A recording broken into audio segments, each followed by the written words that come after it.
New hope ಟಿವಿಯ ಎಲ್ಲ ವೀಕ್ಷಕರಿಗೂ ನಮ್ಮ ಕರ್ತನಾದ ಯೇಸು ಕ್ರಿಸ್ತನ ಶ್ರೇಷ್ಠವಾದ ಹೆಸರಿನಲ್ಲಿ ತಮ್ಮೆಲ್ಲರಿಗೂ ಕ್ರಿಸ್ಮಸ್ ಹಬ್ಬದ ಶುಭಾಶಯಗಳು.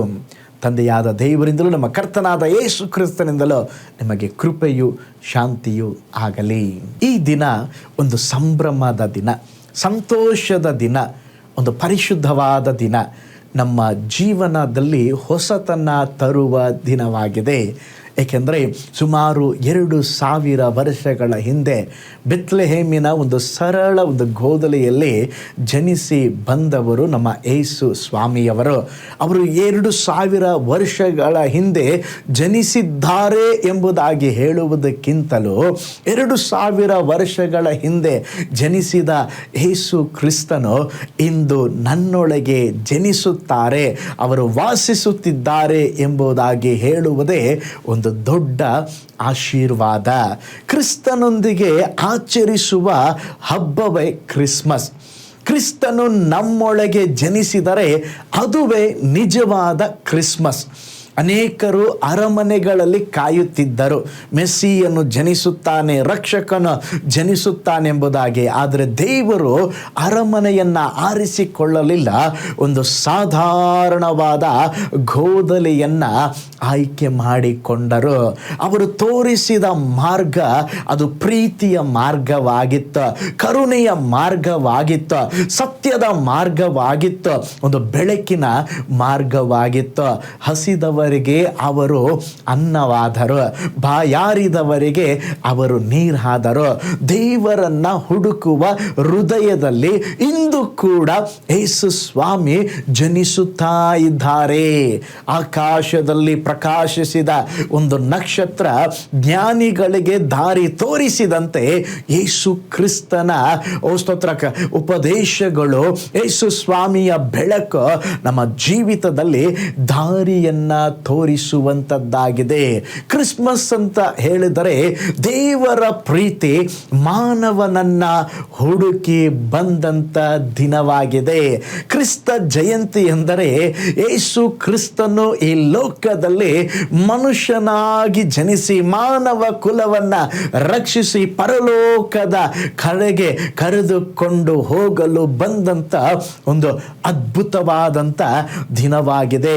ಯೇಸು ಸ್ವಾಮಿ ಅಥವಾ ಯೇಸು ಕ್ರಿಸ್ತನು ಯಾವುದೋ ಒಂದು ನಿರ್ದಿಷ್ಟ ಕುಟುಂಬಕ್ಕೋ, ಒಂದು ನಿರ್ದಿಷ್ಟ ಜಾತಿಗೋ, ಒಂದು ನಿರ್ದಿಷ್ಟ ಭಾಷೆಗೋ ಅವರು ಸೇರಿದವರಲ್ಲ, ಅವರು ಇಡೀ ಲೋಕಕ್ಕೆ ಸೇರಿದವರು. ಅದಕ್ಕಾಗಿಯೇ ಅವರ ಹೆಸರು ಲೋಕದ ರಕ್ಷಕನು ಎಂಬುದಾಗಿ ಕರೆಯುತ್ತಾರೆ.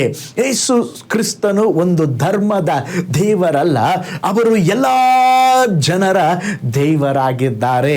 ಭಾಷೆ ಬೇರೆ ಬೇರೆಯಾಗಿರಬಹುದು, ದೇಶಗಳು ವಿಭಿನ್ನವಾಗಿರಬಹುದು, ಸಂಸ್ಕೃತಿಗಳು ಬೇರೆ ಬೇರೆಯಾಗಿರಬಹುದು, ಆದರೆ ಕ್ರಿಸ್ತನ ಜನನದ ಸಂತೋಷವು ಎಲ್ಲರಿಗೂ ಒಂದೇ ಒಂದು ಆತನ ಜನನದ ವಾರ್ತೆಯನ್ನ ತೆಗೆದುಕೊಂಡು ಬಂದಿತು. ಯೇಸು ಕ್ರಿಸ್ತನು ಕ್ರೈಸ್ತ ಧರ್ಮವನ್ನ ಸ್ಥಾಪಿಸಲು ಬರಲಿಲ್ಲ, ಒಂದು ಹೊಸ ತತ್ವವನ್ನ ಕೊಡಲಿಕ್ಕೆ ಬರಲಿಲ್ಲ. ಅವರು ದೇವರ ರಾಜ್ಯವನ್ನ ಸ್ಥಾಪಿಸಲು ಬಂದರು. ಅವರು ಜನಿಸಿ ಬಂದದ್ದು ಮಾನವನ ಕುಲದ ಪಾಪವನ್ನ ನಿವಾರಿಸುವುದಕ್ಕಾಗಿ, ಮಾನವರನ್ನ ಪ್ರೀತಿಸುವುದಕ್ಕಾಗಿ, ಒಡೆದು ಹೋಗಿರುವ ಸಮಾಜವನ್ನ ಒಂದಾಗಿಸಲು ಅವರು ಬಂದರು. ಭೇದ ಭಾವವಿಲ್ಲದ ಒಂದು ಸಮತ್ವವನ್ನ ಸ್ಥಾಪಿಸಲು ಬಂದರು. ಯೇಸು ಸ್ವಾಮಿಯ ಬೋಧನೆಗಳು ಇಂದಿಗೂ ನಮ್ಮ ಸಮಾಜಕ್ಕೆ ಅದು ಒಂದು ಶಾಂತಿಯ ದಾರಿ, ಅದು ಏಕತೆಯ ದಾರಿ, ಒಂದು ಪ್ರೀತಿಗೆ ದಾರಿ ತೋರಿಸುವಂತದ್ದಾಗಿದೆ. ನೋಡ್ರಿ, ಯೇಸು ಕ್ರಿಸ್ತನೇ ಈ ಲೋಕವನ್ನ ಸೃಷ್ಟಿಸಿದ ದೇವರು. ಆ ದೇವರೇ ಮನುಷ್ಯನ ರೂಪವನ್ನ ಧರಿಸಿಕೊಂಡು ಲೋಕ ರಕ್ಷಕನಾಗಿ ಈ ಲೋಕಕ್ಕೆ ಬಂದರು. ಕ್ರಿಸ್ಮಸ್ ಎಂಬುದಾಗಿ ಹೇಳುವಾಗ ಹೊಸ ಬಟ್ಟೆಗಳು, ಕೇಕು, ಬಿರಿಯಾನಿಗಳು, ಫೋಟೋಗಳು, ಶುಭಾಶಯಗಳು ಹೊಂದಿಸುವುದು ಮಾತ್ರವಲ್ಲ, ಕ್ರಿಸ್ಮಸ್ ಎಂಬುದಾಗಿ ಹೇಳುವಾಗ ನಮ್ಮ ಜೀವನವನ್ನೇ ಬದಲಾಯಿಸುವಂತ ಒಂದು ದಿನವಾಗಿದೆ. ನಮ್ಮ ವ್ಯಕ್ತಿತ್ವವನ್ನೇ ರೂಪಾಂತರ ಮಾಡುವ ಒಂದು ಜನನ ಯೇಸುವಿನ ಜನನ. ಏಕೆಂತ ಹೇಳಿದ್ರೆ ಯೇಸುವಿನ ಜನನ ಮನುಷ್ಯನ ಬಂಧನದಿಂದ ಬಿಡುಗಡೆ ಮಾಡುವ ಒಂದು ದಿನವಾಗಿತ್ತು. ಶಾಪದಿಂದ ಬಿಡಿಸುವ ಒಂದು ಜನನವಾಗಿತ್ತು. ಓ ಸ್ತೋತ್ರ. ಬಂಧನದಿಂದ ಬಿಡುಗಡೆ ಮಾಡುವ ಒಂದು ಜನನವಾಗಿತ್ತು. ಕಣ್ಣೀರಿನಿಂದ ಇರುವ ಜನರಿಗೆ ಒಂದು ಸಂತೋಷವನ್ನ ತರುವ ಜನನ ಯೇಸುವಿನ ಜನನವಾಗಿದೆ. ಈ ಕ್ರಿಸ್ಮಸ್ ದಿನದಲ್ಲಿ ಕರ್ತನು ನಿಮ್ಮನ್ನ, ನಿಮ್ಮ ಕುಟುಂಬವನ್ನ ಸಮೃದ್ಧಿಯಾಗಿ ಆಶೀರ್ವದಿಸಲಿ ಎಂಬುದಾಗಿ ನಿಮಗಾಗಿ ನಾನು ಪ್ರಾರ್ಥಿಸುತ್ತಾ ಇದ್ದೇನೆ. ಈ ಕ್ರಿಸ್ಮಸ್ ದಿನದಲ್ಲಿ ನಾನು ನಿಮ್ಮೊಂದಿಗೆ ಮಾತನಾಡಲಿರುವಂಥ ವಿಷಯ, ಹೆದರಬೇಡ್ರಿ, ನಿಮಗೋಸ್ಕರ ಒಬ್ಬ ರಕ್ಷಕನು ಜನಿಸಿದ್ದಾನೆ. ಅದಕ್ಕೆ ಆಧಾರವಾಗಿ ಲೂಕನ ಬರೆದ ಸುವಾರ್ತೆ 2ನೇ ಅಧ್ಯಾಯ 10 ಮತ್ತು 11ನೆಯ ವಚನ. ಆ ದೂತನು ಅವರಿಗೆ, ಹೆದರಬೇಡ್ರಿ, ಕೇಳ್ರಿ, ಜನರಿಗೆಲ್ಲ ಮಹಾ ಸಂತೋಷವನ್ನುಂಟು ಮಾಡುವ ಶುಭ ಸಮಾಚಾರವನ್ನು ನಿಮಗೆ ತಿಳಿಸುತ್ತೇನೆ. ಅದೇನೆಂದರೆ, ಈ ಹೊತ್ತು ನಿಮಗೋಸ್ಕರ ದಾವೀದನೂರಲ್ಲಿ ಒಬ್ಬ ರಕ್ಷಕನು ಹುಟ್ಟಿದ್ದಾನೆ, ಆತನು ಕರ್ತನಾಗಿರುವ ಕ್ರಿಸ್ತನೇ.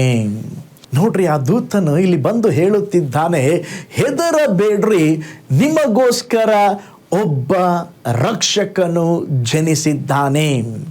ಈ ಕ್ರಿಸ್ಮಸ್ ದಿನದಲ್ಲಿ ನಾನು ನಿಮ್ಮ ಜೊತೆಯಲ್ಲಿ ಮಾತನಾಡಲಿರುವಂಥ ವಿಷಯ, ಹೆದರಬೇಡ್ರಿ, ನಿಮಗೋಸ್ಕರ ಒಬ್ಬ ರಕ್ಷಕನು ಜನಿಸಿದ್ದಾನೆ. ಯೇಸು ಕ್ರಿಸ್ತನು ಈ ಭೂಮಿಯಲ್ಲಿ ಜನಿಸಿದ ಕೂಡಲೇ ಆ ಶುಭ ಸಂದೇಶವನ್ನು ದೇವದೂತನು ಮೊಟ್ಟ ಮೊದಲು ಕುರಿಗಳನ್ನು ಕಾಯುತ್ತಿದ್ದ ಕುರುಬರಿಗೆ ತಿಳಿಸಿದರು. ಯೇಸು ಕ್ರಿಸ್ತನ ಜನನವನ್ನ ಕುರಿತು ಹರಿಕೆ ಮಾಡಿದ ದೇವದೂತನು ಹೇಳಿದ ಮೊದಲ ಮಾತು, ಭಯಪಡಬೇಡ್ರಿ, ನಿಮಗೋಸ್ಕರ ಒಬ್ಬ ರಕ್ಷಕನು ಜನಿಸಿದ್ದಾನೆ.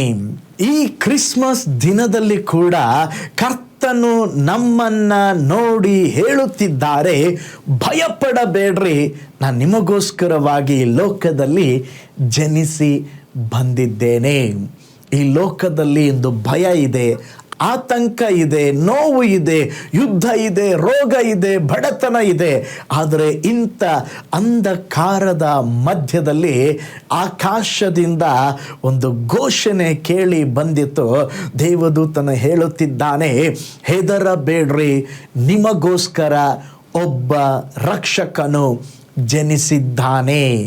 ಇದು ಕೇವಲ ಕುರುಬರಿಗೆ ಮಾತ್ರವಲ್ಲ, ಈ ಲೋಕದಲ್ಲಿರುವಂಥ ಪ್ರತಿಯೊಬ್ಬ ಜನರಿಗೂ ಈ ದಿನ ದೇವರು ತಿಳಿಸುವಂಥ ಒಂದು ಮಾತು, ನೀವು ಹೆದರಬೇಡ್ರಿ, ಭಯಪಡಬೇಡ್ರಿ, ಓ ಸ್ತೋತ್ರ, ನಿಮಗೋಸ್ಕರವಾಗಿ ರಕ್ಷಕನು ಜನಿಸಿ ಬಂದಿದ್ದಾರೆ.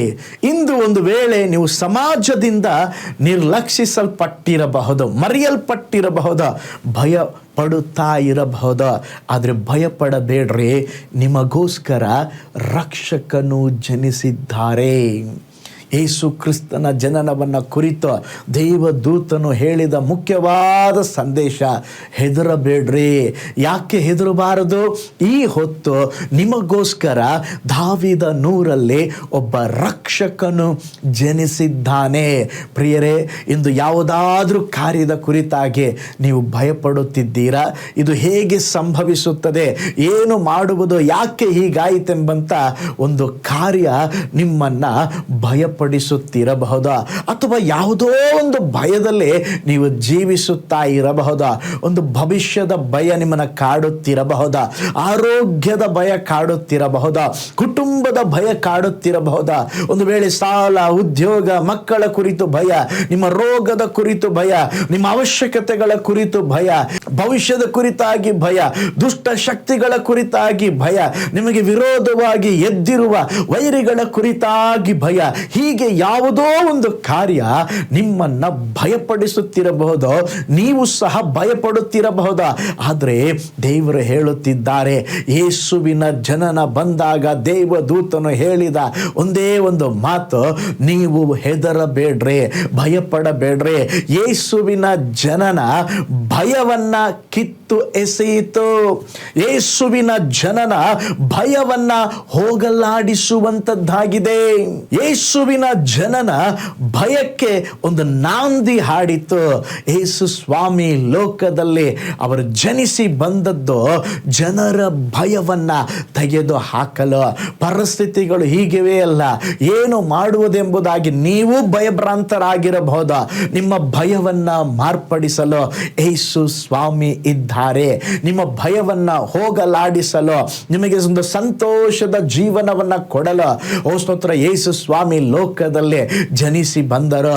ಆದುದರಿಂದ ನೀವು ಭಯಪಡಬೇಡ್ರಿ. ನೀವು ಭಯಪಡುತ್ತಿರುವ ಕಾರ್ಯಗಳಲ್ಲಿ ನಿಮಗೆ ಅದ್ಭುತ ಮಾಡಲು ಸರ್ವಶಕ್ತನಾದ ಇಮ್ಮಾನುವೇಲನಾದ ದೇವರು ನಿಮ್ಮೊಂದಿಗೆ ಇದ್ದಾರೆ. ಅವರು ಸಂಗತಿಗಳನ್ನ ಬದಲಾಯಿಸುವಂತ ದೇವರು. ನೀವು ಯಾವುದಕ್ಕಾಗಿ ಭಯಪಡುತ್ತಿದ್ದೀರಾ? ಎಂಥ ಭಯವೇ ಆಗಿರಲಿ, ಯೇಸು ಕ್ರಿಸ್ತನು ಅದನ್ನ ನೀಗಿಸುವರು.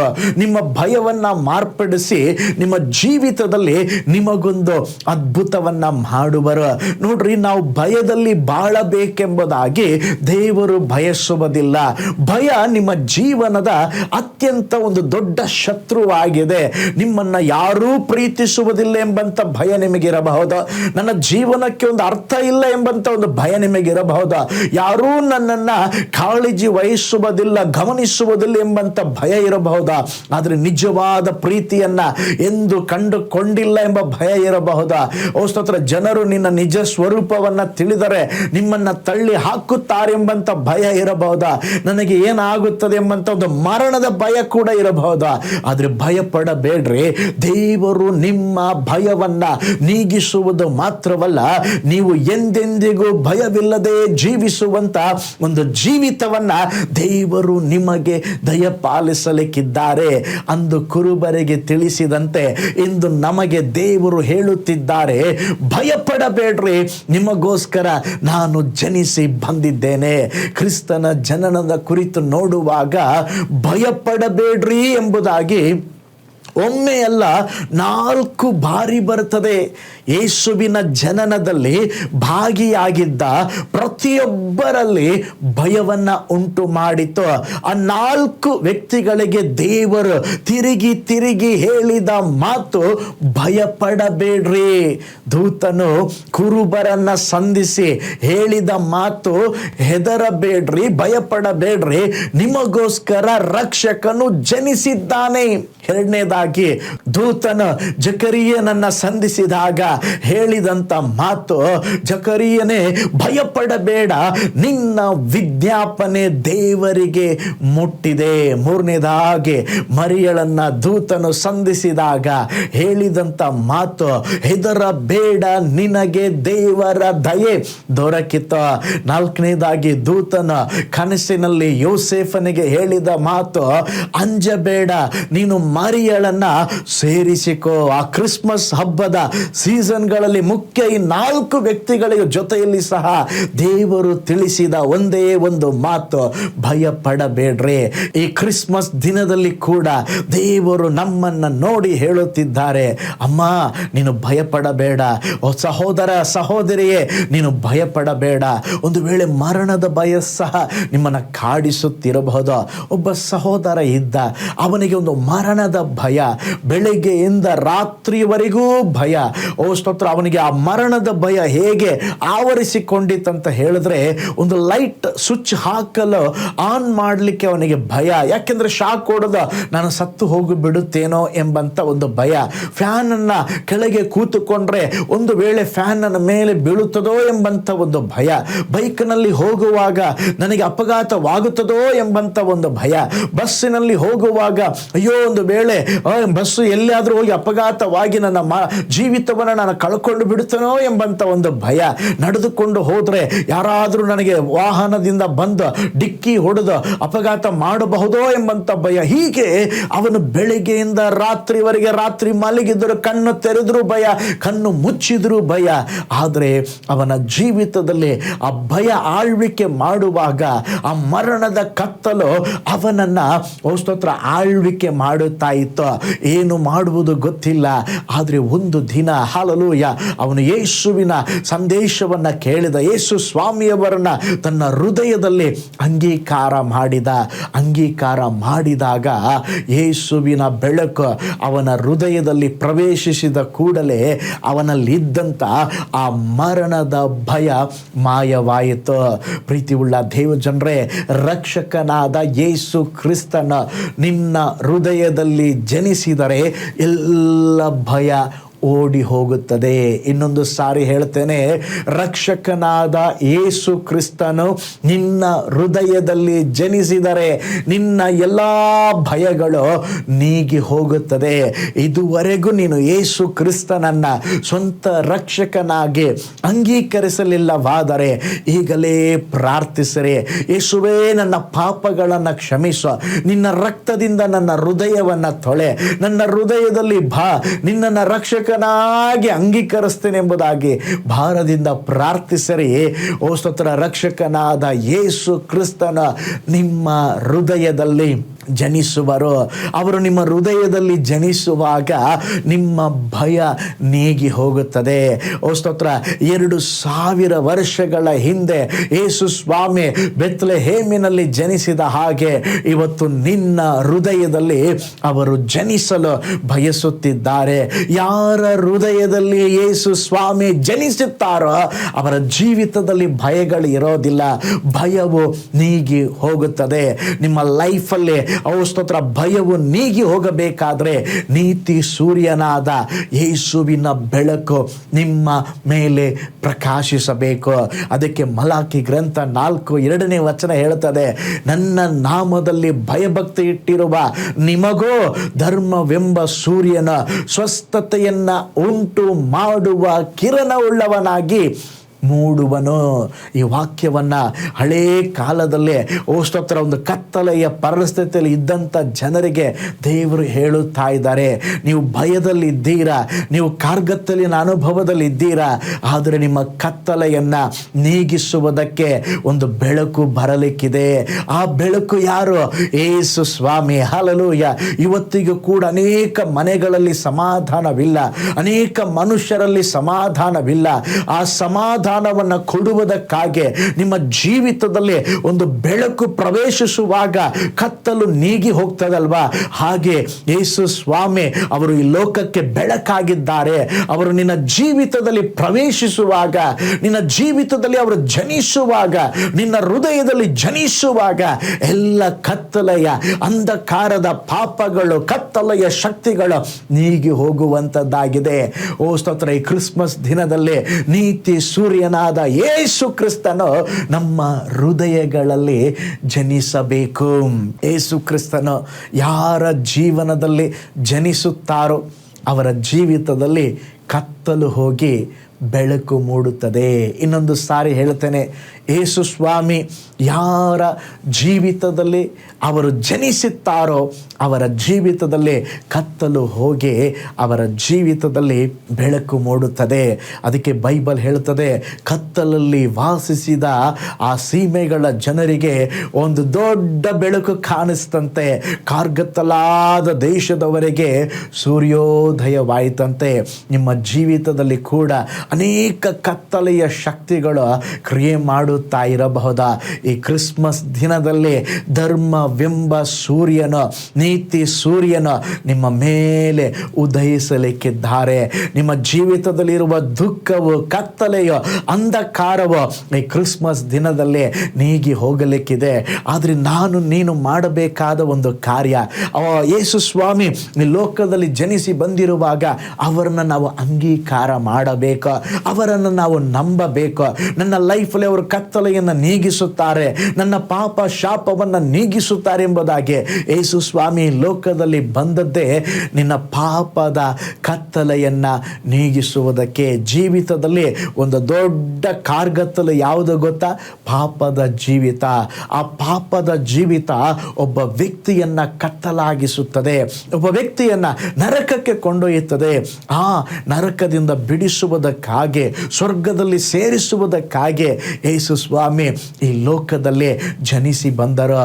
ಓ ಪ್ರಿಯ ದೇವ ಮಗುವೆ, ಇದನ್ನು ವಾಚ್ ಮಾಡುತ್ತಾ ಇರುವ ದೇವ ಜನರೇ, ಇದನ್ನು ನೋಡುತ್ತಾ ಇರುವಂಥ ಪ್ರಿಯ ವೀಕ್ಷಕರೇ, ಯೇಸು ಸ್ವಾಮಿ ನಿಮ್ಮ ಹೃದಯಗಳಲ್ಲಿ ಜನಿಸುವಾಗ ಪಾಪದ ಕತ್ತಲು ನೀಗಿ ಹೋಗ್ತದೆ, ಶಾಪದ ಕತ್ತಲು ನೀಗಿ ಹೋಗ್ತದೆ, ಅಂಧಕಾರದ ಕತ್ತಲು ನೀಗಿ ಹೋಗ್ತದೆ. ನಿಮ್ಮ ಕತ್ತಲೆಯ ಜೀವನ ಮಾರ್ಪಟ್ಟು ನಿಮ್ಮ ಜೀವಿತದಲ್ಲಿ ಒಂದು ಬೆಳಕು ಉದಯಿಸುವಂಥದ್ದಾಗಿದೆ. ನಿಮ್ಮ ಜೀವನದಲ್ಲಿ ಪಾಪದ ಕತ್ತಲು ಮಾರ್ಪಟ್ಟು ಪರಿಶುದ್ಧವಾದ ಬೆಳಕು ಮೂಡುವಂಥದ್ದಾಗಿದೆ. ಅನೇಕ ಪಾಪಗಳು ನಿನ್ನನ್ನು ಆಳ್ವಿಕೆ ಮಾಡುತ್ತಿರಬಹುದು. ಅದಕ್ಕೆ ಒಂದೇ ಒಂದು ಮಾರ್ಗವಿದೆ. ಪಾಪವನ್ನು ನೀಗಲು ಪರಿಶುದ್ಧ ದೇವರ ಬಳಿ ಬಂದು ಬಿಟ್ಟರೆ ಸಾಕು, ನಿಮ್ಮ ಎಲ್ಲ ಆ ಪಾಪದ ಕತ್ತಲು ನೀಗಿ ಹೋಗುತ್ತದೆ. ನಿಮ್ಮ ಹೃದಯದಲ್ಲಿ ಯೇಸುವಿಗೆ ಸ್ಥಳ ಕೊಡ್ರಿ. ಯೇಸುವೇ, ನನ್ನ ಜೀವನದಲ್ಲಿ ಬನ್ನಿರಿ, ಪ್ರವೇಶಿಸ್ರಿ, ನನ್ನ ಕತ್ತಲೆಯನ್ನು ನೀಗಿಸ್ರಿ ಎಂಬುದಾಗಿ ಹೇಳ್ರಿ. ನಿಶ್ಚಯವಾಗಿ ಯೇಸು ಕ್ರಿಸ್ತನ ಬೆಳಕು ನಿಮ್ಮ ಮೇಲೆ ಬರುವಾಗ ಕತ್ತಲೆಯು ಮರೆಯಾಗುವಂಥದ್ದಾಗಿದೆ. ಇವತ್ತು ಅನೇಕ ಜನರು ಆ ಕತ್ತಲೆಯಲ್ಲಿ, ಪಾಪದ ಜೀವಿತದಲ್ಲಿ ಜೀವಿಸುತ್ತಾ ಇದ್ದಾರೆ. ಆ ಪಾಪದ ಬಲೆಯಲ್ಲಿ ಬಿದ್ದು ಒದ್ದಾಡುತ್ತಾ ಇದ್ದಾರೆ. ಇದರಿಂದ ನನಗೆ ಬಿಡುಗಡೆ ಇಲ್ಲವಾ ಎಂಬುದಾಗಿ ಆ ಬಿಡುಗಡೆ ಕೊಡುವುದಕ್ಕಾಗಿ ಯೇಸು ಸ್ವಾಮಿ 2000 ವರ್ಷಗಳ ಹಿಂದೆ ಈ ಲೋಕಕ್ಕೆ ಬಂದರು. ಅದಕ್ಕೆ ಅಲ್ಲಿ ದೇವದೂತರು ಕುರುಬರಿಗೆ ಹೇಳುತ್ತಿದ್ದಾರೆ, ಹೆದರಬೇಡ್ರಿ, ನಿಮಗೆ ಸಂತೋಷವನ್ನು ಉಂಟು ಮಾಡುವ ಒಂದು ಸುದ್ದಿ ಇದೆ, ನಿಮ್ಮ ಜೀವಿತವನ್ನು ಮಾರ್ಪಡಿಸುವಂಥ ಒಂದು ಸುದ್ದಿ ಇದೆ ಎಂಬುದಾಗಿ ಹೇಳಿದರು. ಆ ಸುದ್ದಿಯೇ ಯೇಸುವಿನ ಜನನ. ಯೇಸು ಕ್ರಿಸ್ತನು ನಿಮ್ಮ ಮೇಲೆ ಉದಯಿಸುವಾಗ, ನಿಮ್ಮ ಹೃದಯದಲ್ಲಿ ಜನಿಸುವಾಗ ನಿಮ್ಮ ಕತ್ತಲೆಯು ನೀಗಿ ಹೋಗುತ್ತದೆ. ಇಂದು ನಿಮ್ಮ ಕುಟುಂಬದ ಸದಸ್ಯರು ಸೈತಾನನ ಶಕ್ತಿಗಳಿಂದ ಬಾಧಿಸಲ್ಪಡುತ್ತಿದ್ದಾರೆ. ಅನೇಕ ಕಾರ್ಗತ್ತಲೆಯ ಅನುಭವಗಳು ನಿಮ್ಮನ್ನು ಕಾಡುತ್ತಿದೆಯಾ? ಯೇಸು ಸ್ವಾಮಿಯವರನ್ನ ಕರೆಯಿರಿ. ನಿಮ್ಮ ಜೀವಿತದಲ್ಲಿ ಅವರು ಒಂದು ಅದ್ಭುತವನ್ನು ಮಾಡುತ್ತಾರೆ. ಯೇಸುವೇ, ನನ್ನ ಕುಟುಂಬದಲ್ಲಿ ಬನ್ನಿರಿ ಎಂಬುದಾಗಿ ಹೇಳ್ರಿ. ಯೇಸುವೇ, ನನ್ನ ಹೃದಯದಲ್ಲಿ ಬನ್ನಿರಿ ಎಂಬುದಾಗಿ ಹೇಳ್ರಿ. ಒಂದು ಅದ್ಭುತವಾದ ಬದಲಾವಣೆಯನ್ನು ನೀವು ಕಾಣುವಿರಿ. ಯೇಸು ಕ್ರಿಸ್ತನು ನಿಮ್ಮ ಹೃದಯದಲ್ಲಿ ಜನಿಸಿದ ದಿನವೇ ನಿಮಗೆ ಕ್ರಿಸ್ಮಸ್ ದಿನ. ಅದುವೇ ನಿಜವಾದ ಕ್ರಿಸ್ಮಸ್ ಆಗಿದೆ. ನೋಡ್ರಿ, ಮೊದಲು ನಾವು ನೋಡಿದೆವು, ದೇವದೂತನು ಬಂದು ಕುರುಬರಿಗೆ ಹೇಳುತ್ತಾ ಇದ್ದಾನೆ, ನಿಮಗೊಬ್ಬ ರಕ್ಷಕನಿದ್ದಾನೆ, ನೀವು ಭಯಪಡಬೇಡ್ರಿ. ಎರಡನೇದಾಗಿ ದೇವದೂತನು ಹೇಳಿದಂಥ ವಿಷಯ, ಜನರಿಗೆಲ್ಲ ಮಹಾ ಸಂತೋಷ ಉಂಟು ಮಾಡುವ ಶುಭ ಸಮಾಚಾರ. ಜನರಿಗೆಲ್ಲ ಒಂದು ಶುಭ ಸಮಾಚಾರ. ಯಾವುದು? ಯೇಸುವಿನ ಜನನದ ಸಮಾಚಾರ. ಯೇಸುವಿನ ಜನನದ ಒಂದು ಸಮಾಚಾರ. ಅದು ಕೇವಲ ಸುದ್ದಿ ಅಲ್ಲ, ಅದು ಶುಭ ಸಮಾಚಾರವಾಗಿದೆ. ಕೆಟ್ಟ ಸುದ್ದಿಗಳ ಮಧ್ಯೆ ಒಂದು ಒಳ್ಳೆಯ ಸುದ್ದಿ. ಇಂದು ನಾವು ಬದುಕುತ್ತಿರುವ ಲೋಕದಲ್ಲಿ ಪ್ರತಿ ದಿವಸ ಕೇಳಿಸಿಕೊಳ್ಳುತ್ತಿರುವುದು ಕೆಟ್ಟ ಸುದ್ದಿಗಳೇ. ಒಂದು ಕಡೆ ಯುದ್ಧದ ಸುದ್ದಿ, ರೋಗಗಳ ಸುದ್ದಿ, ಆತ್ಮಹತ್ಯೆಗಳ ಸುದ್ದಿ, ಹೊಸತ್ರ ಕುಟುಂಬದ ಒಡಕುಗಳ ಸುದ್ದಿ. ಆದರೆ ಕ್ರಿಸ್ಮಸ್ ರಾತ್ರಿ ಆಕಾಶದಿಂದ ಬಂದಂಥ ಒಂದು ಒಳ್ಳೆಯ ಸುದ್ದಿ ಯಾವುದು ಗೊತ್ತಾ? ಯೇಸುವಿನ ಜನನದ ಸಮಾಚಾರ. ಆ ಶುಭ ಸಮಾಚಾರ ಸಂತೋಷವನ್ನು ಉಂಟು ಮಾಡುವ ಸಮಾಚಾರ. ದೇವರು ಕೊಡುವಂಥ ಸ್ತೋತ್ರ. ಯೇಸುವಿನ ಜನರಿಗೆ ಒಂದು ಸಂತೋಷವನ್ನ ಕೊಟ್ಟಿತ್ತು. ನೋಡ್ರಿ, ಆ ಸಂತೋಷ ಲೋಕ ಕೊಡುವುದಕ್ಕಿಂತ ವಿಭಿನ್ನ. ಈ ಲೋಕ ಸಂತೋಷವನ್ನ ಅದು ಮಾರುತ್ತದೆ, ಸಂತೋಷವನ್ನ ಅದು ಸೇಲ್ ಮಾಡುತ್ತದೆ, ಅದು ತಾತ್ಕಾಲಿಕ ಸಂತೋಷ. ಆದರೆ ಯೇಸು ಸ್ವಾಮಿಯ ಜನನದ ನಿಮಿತ್ತವಾಗಿ ಮಾನವ ಕುಲಕ್ಕೆ ಯೇಸು ಸ್ವಾಮಿ ಉಚಿತವಾಗಿ ಅವರು ಸಂತೋಷವನ್ನು ಕೊಟ್ಟರು. ಲೋಕ ಕೊಡುವ ಸಂತೋಷ ಕ್ಷಣಿಕ, ದೇವರು ಕೊಡುವ ಸಂತೋಷ ಶಾಶ್ವತ. ಕ್ರಿಸ್ಮಸ್ ಅದು ಹೊರಗಿನ ಆಚರಣೆ ಅಲ್ರಿ, ಅದು ಒಳಗಿನ ಸಂತೋಷ. ಕೇವಲ ಹೊರಗಡೆ ಮಾತ್ರ ನೀವು ಸೆಲೆಬ್ರೇಟ್ ಮಾಡಬೇಡ್ರಿ, ಕೊಂಡಾಡಬೇಡ್ರಿ. ಒಳಗಡೆ ಕೊಂಡಾಡ್ರಿ. ಈ ಕ್ರಿಸ್ಮಸ್ ಜನನದ ಸುದ್ದಿ ಕೇವಲ ಶ್ರೀಮಂತರಿಗೆ ಮಾತ್ರವಲ್ಲ, ದೊಡ್ಡ ವ್ಯಕ್ತಿಗಳಿಗೆ ಮಾತ್ರವಲ್ಲ, ಒಂದು ಜಾತಿಗೆ ಮಾತ್ರವಲ್ಲ, ಎಲ್ಲ ಜನರಿಗೂ, ಅಂದರೆ ದೇವರು ಎಲ್ಲ ಜನರನ್ನ ಅವರು ಪ್ರೀತಿಸುವಂತ ದೇವರು. ನೋಡ್ರಿ, ಕುರುಬರು ಸಾಧಾರಣವಾದ ಜನ, ಕಡೆಗಣಿಸಲ್ಪಟ್ಟವರ, ಮರಿಯಳು ಸಾಮಾನ್ಯವಾದ ಕನ್ಯೆಯಾದ ಯುವತೆ, ಯೋಸೇಫನು ಸಾಧಾರಣವಾದ ಸರಳ ವ್ಯಕ್ತಿ. ಆದ್ರೆ ಇವರೆಲ್ಲರ ಜೀವಿತದಲ್ಲಿ ಯೇಸುವಿನ ಜನನ ಒಂದು ದೊಡ್ಡ ಅದ್ಭುತವನ್ನ ಮಾಡಿತು. ನೋಡ್ರಿ, ಹಾಗಾದ್ರೆ ಯೇಸುವಿನ ಜನನ ಒಬ್ಬರಿಗೆ ಮಾತ್ರವಲ್ಲ, ಯೇಸುವಿನ ಜನನ ಅದು ಎಲ್ಲರಿಗೂ, ಎಲ್ಲ ಮಾನವ ಕುಲದವರಿಗೂ. ನೋಡ್ರಿ, ಈ ರಕ್ಷಣೆ ಮೋಕ್ಷ ಎನ್ನುವಂಥದ್ದು ಯಹೂದ್ಯರಿಗೆ ಮಾತ್ರವಲ್ಲ, ಶ್ರೀಮಂತರಿಗೆ ಮಾತ್ರವಲ್ಲ, ಧಾರ್ಮಿಕರಿಗೆ ಮಾತ್ರವಲ್ಲ, ಎಲ್ಲರಿಗೂ. ಪ್ರಿಯರೇ, ನೀವು ಯಾರೇ ಆಗಿರ್ರಿ, ನಿಮ್ಮ ಜೀವನ ಹೇಗೇ ಇರಲಿ, ಆದರೆ ನಿಮ್ಮನ್ನ ಬಿಡಿಸುವುದಕ್ಕಾಗಿ, ನಿಮ್ಮ ಜೀವಿತದಲ್ಲಿ ಒಂದು ಬೆಳಕನ್ನು ಕೊಡುವುದಕ್ಕಾಗಿ, ನಿಮ್ಮ ಜೀವಿತದಲ್ಲಿ ಒಂದು ಅದ್ಭುತವನ್ನು ಮಾಡುವುದಕ್ಕಾಗಿ ಯೇಸು ಸ್ವಾಮಿ ಲೋಕದಲ್ಲಿ ಜನಿಸಿ ಬಂದರು. ನೀವು ಸಂತೋಷವಾಗಿರಬೇಕೆಂಬುದಾಗಿ ಯೇಸು ಸ್ವಾಮಿ ಈ ಲೋಕದಲ್ಲಿ ಒಬ್ಬ ಮನುಷ್ಯನಾಗಿ ಅವರು ಜನಿಸಿ ಬಂದರು. ನೀವು ಸಂತೋಷವಾಗಿದ್ದೀರಾ ಅಥವಾ ನಿಮ್ಮ ಸಂತೋಷ ಬಾಧಿಸಲ್ಪಟ್ಟಿದೆಯಾ? ಯಾವುದಾದ್ರೂ ಸ್ತೋತ್ರ ಬಾಧೆಗಳು ನಿಮ್ಮನ್ನು ಬಾಧಿಸಿರುವುದಾದರೆ, ನಿಮ್ಮ ಅವಶ್ಯಕತೆಗಳ ಕುರಿತಾಗಿ, ಮಕ್ಕಳ ಕುರಿತು ಸ್ತೋತ್ರ ಅನೇಕ ವಿಷಯಗಳ ಕುರಿತು ನೀವು ಸಂತೋಷ ಕಳ್ಕೊಂಡಿರಬಹುದಾ? ಆದರೆ ಯೇಸು ಸ್ವಾಮಿಯ ಜನನ ನಿಮ್ಮ ಜೀವಿತದಲ್ಲಿ ಅದು ದುಃಖವನ್ನಲ್ಲ, ಸಂತೋಷವನ್ನ ತರುತ್ತದೆ. ಈ ಕ್ರಿಸ್ಮಸ್ ನಿಮಗೆ ಒಂದು ಸಂತೋಷವನ್ನ ತರಲಿಕ್ಕಿದೆ. ಈ ಕ್ರಿಸ್ಮಸ್ ನಿಮ್ಮ ಭಯ ನೀಗಿ ಹೋಗಲಿಕ್ಕಿದೆ. ಅದಕ್ಕೆ ಬೈಬಲ್ ಹೇಳ್ತದೆ, ನಿಮ್ಮ ದುಃಖ ಹೋಗಿ ಸಂತೋಷ ಬರುವುದು ಎಂಬುದಾಗಿ. ಇಂದು ನೀವು ಸಂತೋಷವನ್ನ ಹಾಳು ಮಾಡುತ್ತಿರುವ ಸಂಗತಿ ಯಾವುದು? ಸ್ತೋತ್ರ ಅವೆಲ್ಲ ಕಾರ್ಯಗಳನ್ನ ಕ್ರಿಸ್ತನ ಪಾದದಲ್ಲಿ ಇಟ್ಟು, ಸ್ವಾಮಿ ಅಂದು ನೀವು ಹೇಳಿದ್ರಿ ಭಯಪಡಬೇಡ್ರಿ ಎಂಬುದಾಗಿ, ಒಂದು ಸಂತೋಷವಾಗಿರ್ರಿ, ಸಂತೋಷದ ಶುಭ ಸಮಾಚಾರ ಎಂಬುದಾಗಿ ಹೇಳಿದ್ರೆ, ಈ ಕ್ರಿಸ್ಮಸ್ ಹಬ್ಬದ ದಿನದಲ್ಲೇ ದೇವ್ರೇ ನನ್ನ ಲೈಫಲ್ಲಿ ಒಂದು ಸಂತೋಷವನ್ನ ಕೊಡ್ರೆ, ನನ್ನ ಭಯವನ್ನ ಹೋಗಲಾಡಿಸ್ರೆ. ಎಲ್ಲದಕ್ಕಿಂತ ಹೆಚ್ಚಾಗಿ ದೇವ್ರೇ, ನಿಮ್ಮ ಜನಿಸಿ ಬಂದದ್ದು ನನ್ನ ಪಾಪದಿಂದ ಬಿಡುಗಡೆಗೊಳಿಸುವುದಕ್ಕಾಗಿ, ಶಾಪದಿಂದ ಬಿಡುಗಡೆಗೊಳಿಸುವುದಕ್ಕಾಗಿ. ಯೇಸು ಎಂಬುದಾಗಿ ಹೇಳಿದ್ರೆ ರಕ್ಷಕನು ಎಂಬುದಾಗಿ ಅರ್ಥ. ಯೇಸು ಎಂಬುದಾಗಿ ಹೇಳುವಾಗ ತನ್ನ ಜನರನ್ನ ಪಾಪಗಳಿಂದ ಬಿಡಿಸುವ ದೇವರು ಎಂಬುದಾಗಿ. ನೋಡ್ರಿ, ಹಾಗಾದ್ರೆ ನಿಜವಾದ ಸಂತೋಷ ಈ ಕ್ರಿಸ್ಮಸ್ ದಿನದಲ್ಲಿ ಒಂದು ಹೊಸ ಬಟ್ಟೆಯನ್ನ ಹಾಕಿಕೊಂಡು ನಾವು ಸಂತೋಷವಾಗಿದ್ದೇವೆ. ನೋ ನೋ ನೋ, ಈ ನಿಜವಾದ ಕ್ರಿಸ್ಮಸ್ ಹಾಲೆಲೂಯ ಕೇಕ್ ಅಲ್ಲ, ಬಟ್ಟೆಯಲ್ಲ, ಸ್ತೋತ್ರ ಸಂಭ್ರಮವಲ್ಲ. ಎಲ್ಲದಕ್ಕಿಂತ ಹೆಚ್ಚಾಗಿ ನನ್ನೊಳಗಿರುವ ಯೇಸು ಸ್ವಾಮಿ ನನ್ನ ಒಳಗೆ ಜನಿಸಿದರೆ ನಾನು ನಿಜವಾದ ಸಂತೋಷವನ್ನ ಸ್ತೋತ್ರ ಅನುಭವಿಸಬಹುದು. ಈ ಕ್ರಿಸ್ಮಸ್ ದಿನದಲ್ಲಿ ಆ ಒಂದು ದೈವಿಕ ಸಂತೋಷವನ್ನ, ಆ ದೈವಿಕವಾದ ಸಮಾಧಾನವನ್ನ, ಆ ದೈವಿಕ ಒಂದು ಸಮೃದ್ಧಿಯನ್ನ ನಿಮಗೆ ತರಲಿ ಎಂಬುದಾಗಿ ನಾನು ಪ್ರಾರ್ಥಿಸ್ತೇನೆ. ನಿಮ್ಮ ಭಯವನ್ನು ಹೋಗಿಸಲು, ನಿಮಗೆ ಸಂತೋಷವನ್ನು ಕೊಡಲು, ಬಿಡುಗಡೆ ಕೊಡಲು ಯೇಸು ಸ್ವಾಮಿ ಈ ಲೋಕದಲ್ಲಿ ಜನಿಸಿ ಬಂದರು. ಯೇಸುವೇ, ನಾನು ಪಾಪದಲ್ಲಿದ್ದೇನೆ, ನನ್ನನ್ನು ಪಾಪದಿಂದ ಬಿಡುಗಡೆಗೊಳಿಸ್ರಿ. ನಾನು ಭಯದಲ್ಲಿದ್ದೇನೆ, ಭಯದಿಂದ ಬಿಡುಗಡೆಗೊಳಿಸ್ರಿ.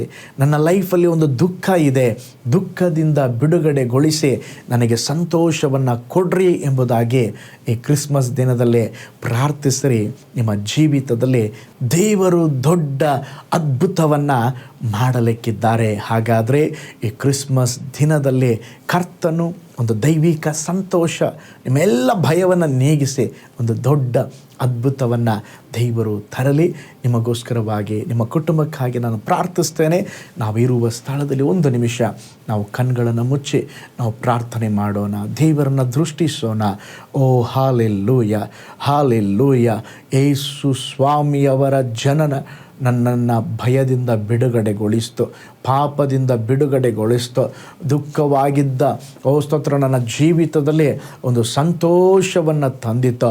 ಈ ಕ್ರಿಸ್ಮಸ್ ದಿನದಲ್ಲಿ ನಿಮ್ಮ ಕಾಡಿಸುತ್ತಿರುವ ಎಲ್ಲ ಭಯಗಳನ್ನು ದೇವರು ಹೋಗಲಾಡಿಸಲಿಕ್ಕಿದ್ದಾರೆ. ಒಂದು ಅದ್ಭುತಕ್ಕಾಗಿ ನೀನು ಕಾದಿರಬಹುದು, ಒಂದು ಅತಿಶಯಕ್ಕಾಗಿ ಕಾದಿರಬಹುದು. ಈ ಕ್ರಿಸ್ಮಸ್ ದಿನದಲ್ಲೇ ದೇವರು ನಿನ್ನ ಜೀವಿತದಲ್ಲಿ ಒಂದು ಅದ್ಭುತವನ್ನು ಮಾಡಲಿಕ್ಕಿದ್ದಾರೆ. ನೀವಿರುವ ಸ್ಥಳದಲ್ಲಿ ಕಣ್ಗಳನ್ನು ಮುಚ್ಚಿ ಜಸ್ಟ್ ಯೇಸುವನ್ನು ಅವರನ್ನು ಕರೆಯರೆ. ಯೇಸು ಸ್ವಾಮಿ ತಿರುಗಿ ಅವರು ಬೆತ್ಲೆಹೇಮಿನ ಪಟ್ಟಣದಲ್ಲಿ ಜನಿಸುವುದಿಲ್ಲ. ಅವರು ಒಂದೊಂದು ಹೃದಯದಲ್ಲಿ ಹಾಲೆಲೂಯ ಇಂದಿಗೂ ಅವರು ಜನಿಸುತ್ತಾ ಇದ್ದಾರೆ. ಯೇಸುವೇ ಎಂಬುದಾಗಿ ಕರೆಯುವಂಥ, ರಕ್ಷಕನೇ ಎಂಬುದಾಗಿ ಕರೆಯುವಂಥ ಒಂದೊಂದು ಹೃದಯಗಳಲ್ಲೇ ಅವರು ಜನಿಸಿ ಬರುವ ದೇವರ. ಅವರು ನಿಮ್ಮ ಹೃದಯಗಳಲ್ಲಿ ಜನಿಸಿ ಬರುವಾಗ ನಿಮ್ಮ ಜೀವಿತ ಇರುವ ಹಾಗೆ ಇರುವುದಿಲ್ಲ. ಸಂಗತಿಗಳು ಬದಲಾಗುತ್ತದೆ. ನಿಮ್ಮ ಭಯವು ನೀಗಿ ಹೋಗುತ್ತದೆ. ನಿಮ್ಮ ಜೀವಿತದಲ್ಲಿ ಒಂದು ಸಂತೋಷ ಉಂಟಾಗುತ್ತದೆ. ನಿಮ್ಮ ಜೀವಿತದಲ್ಲಿ ಒಂದು ದೊಡ್ಡ ಅದ್ಭುತವು ಸ್ತೋತ್ರ ಸಂಭವಿಸುವಂಥದ್ದಾಗಿದೆ. Hallelujah, hallelujah. ನಿಮಗೋಸ್ಕರವಾಗಿ ನಾನು ಪ್ರಾರ್ಥಿಸ್ತೇನೆ. Hallelujah. Thank you Jesus. Glory to God, glory to God. ಪ್ರಾರ್ಥನೆ ಮಾಡೋಣ. ಪರಲೋಕದಲ್ಲಿ ವಾಸ ಮಾಡುವ ನಮ್ಮ ತಂದೆಯಾದ ದೇವರೇ, ಈ ದಿನ ಕೂಡ ಸ್ವಾಮಿ ನಿಮ್ಮ ಅದ್ಭುತವಾದ ಸಂದೇಶವನ್ನು ನಾವು ಜ್ಞಾನಿಸಲಿಕ್ಕೆ ಸಹಾಯ ಮಾಡಿದ್ದೀರಾ. ಈ ನ್ಯೂ ಹೋಪ್ ಟಿವಿಯನ್ನು ವಾಚ್ ಮಾಡುತ್ತಾ ಇರುವ ಎಲ್ಲ ಕುಟುಂಬವನ್ನು, ಎಲ್ಲ ಜನರನ್ನು ನೀವು ಧಾರಾಳವಾಗಿ ಆಶೀರ್ವಾದ ಮಾಡಿರಿ.